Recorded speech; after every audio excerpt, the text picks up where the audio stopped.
সাবেক প্রধানমন্ত্রীকে ফেরত চাওয়ার সাথে ভারতে তার স্ট্যাটাসের কোনো সম্পর্ক নাই।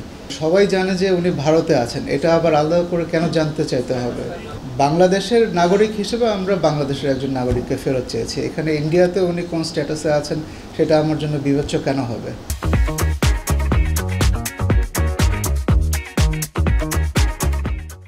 তাগিদপত্রের ব্যাপারে আমাদের যে আগের বক্তব্য সেটার সাথে আমি প্রথম প্রশ্নটাকে সংযুক্ত করি। কতদিন উত্তর না দিয়ে পারবে বা কূটনৈতিক প্রক্রিয়া কি? আপনারা দীর্ঘদিন ধরে কূটনৈতিক বিট কাভার করছেন। কূটনৈতিক প্রক্রিয়ার অনেক ইন্টিগ্রেসিস আছে, তো এটার মধ্যে সব কিছুর মানে ব্ল্যাক অ্যান্ড হোয়াইট উত্তর হয় না।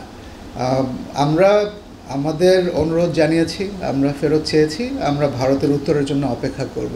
এর মাঝখানে কি হবে বা এটার কূটনৈতিক রীতিনীতি কী, এটা মানে আপনাদের জন্য ওপেন ফর ইন্টারপ্রিটেশন। কূটনীতির ধরা বাঁধা অনেক কিছুই থাকে না, এটা এরকম একটা পরিস্থিতি।